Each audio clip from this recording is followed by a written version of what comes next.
darlings of the NFL. Then they lost to Washington, so now they're getting picked apart. That's how it happens, rightfully so. Stalled offense, drop balls, and some shaky play from Big Ben. What happened to that red-hot start from Roethlisberger? Perhaps a little something I like to call age 38. Now a Pittsburgh columnist saying Ben is to blame for the Steelers' predictable, punchless offense. Here is Ben Roethlisberger on what ails this Steelers offense. Hopefully we can get it fixed.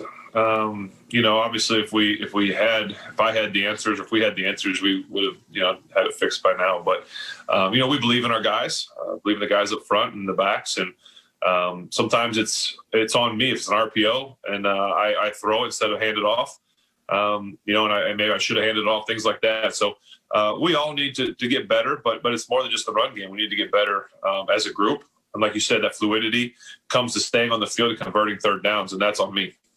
All right, Brandon, so clearly this Steelers offense is having some kind of identity crisis. Yeah. Is that on Ben Roethlisberger?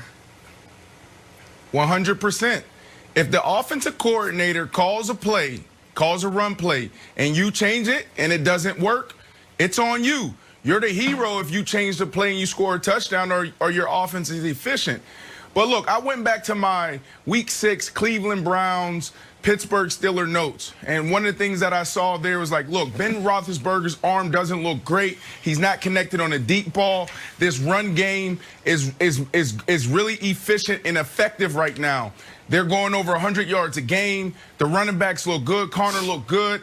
And now all of a sudden, Big Ben's healthy, and now he's trying to, it seems, maybe hijack the Steelers' success and make it about himself. Hopefully he's not doing that. No, but if you are changing the plays, it's all on you. And you can go back to 2010, Nick, when Bruce Arians was there. What happened to Bruce? They didn't bring him back because Big Ben was taking too many sacks, and there was a miscommunication. Some said miscommunication on who's calling runs, who's calling passes. This been a problem. Brandon, going back to 2010.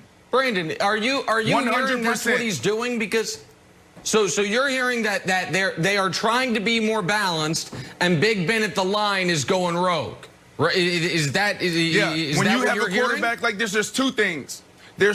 You heard Big Ben say RPO. That says run pass option. Yeah. You get to the line of scrimmage, you can hand the ball off or you can pass it, depending on your keys. Sometimes the quarterback overrides it, but that's on Big Ben. But we're specifically talking about him getting to the line of scrimmage and getting into what he wants. That's an issue if the play isn't working. How do you go, Nick, from running the ball almost 50% of the time in the first 6 weeks to now barely running the ball at all? Like you literally went to the opposite end of the spectrum. And we've been saying this offense just doesn't seem to be clicking. It doesn't seem to be right. This is on Big Ben. Yeah, and all of this is just so unlike Big Ben, who's never been a me guy. Here we go. Who's never been, into the histrionics and the attention and throwing other people under the bus and blaming coordinators, most notably my old buddy and your old wide receivers coach Todd Haley, for teams' failures. He's always, whether it's the national anthem protest or whether it's his weekly radio show, Big Ben's just always been team, not me. So I'm just personally shocked and somewhat appalled to know that this is happening because it's such a divergence from who he's been. Here's the other problem. This is what the Steelers' offense has been becoming for the better part of a decade. When they were going to 3 Super Bowls, winning 2 of them, it was all about their defense and their running game, with Big Ben doing some vintage Big Ben stuff. 3rd and long, he gets blitzed, he shakes off a pass rusher, a would-be sack, finds a guy downfield. But over the last half-decade plus, they've become a pass-happy team. And that was even when they had Le'Veon Bell, who, while a great pass catcher, was also a great running back. Over the last, 8 years, there's been 1 season they haven't been below average in run rate. Last year, when they had no quarterback and they had no choice but to run the football. So while it's like this is what Big Ben wants to do, This is the offense he has been pushing for. And when his buddy is the hand-picked offensive coordinator, Randy Finkner, like, that's what's going to happen. And so, yeah, age 38 doesn't look quite as good in the light of December as it did in the light of September. And I think it's a problem for him. You know what? I agree. And that's why they're on the outside looking in. That's why they're spending most of their time talking about, hey, should we get Trevor Lawrence? What do you think about Justin Fields? Oh, maybe if we played really well next year, we could sneak into the playoffs. Like, yeah, I think it's a big issue, guys. You know, a lot of people say they're not, the first week of the playoffs, they're not even going to be playing. They're going to be at home because, Brandon, they still have the bye. And, Brandon, they're your hometown team that you picked to go to the Super Bowl.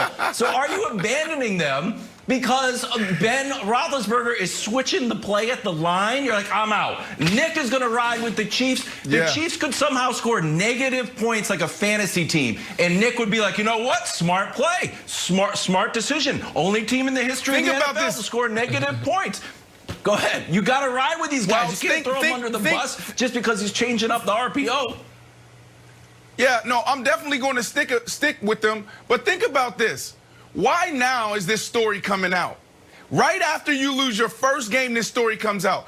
The Pittsburgh Steelers organization probably planned this, right? Like, they've been waiting for this moment. They've seen this thing happening. You heard Coach Tomlin a couple of weeks ago talk about when they're playing against the Baltimore Ravens, how he wasn't happy and he was upset. You saw his demeanor in that press conference. They were absolutely waiting for this moment to get this team back on track. Look, Big Ben, he cannot sabotage this team's success for his own personal gain. He can't do it. He's feeling good. His arm is feeling better. Now he's trying to sling it around. No, don't do that. You have a great defense and run the ball. That is right.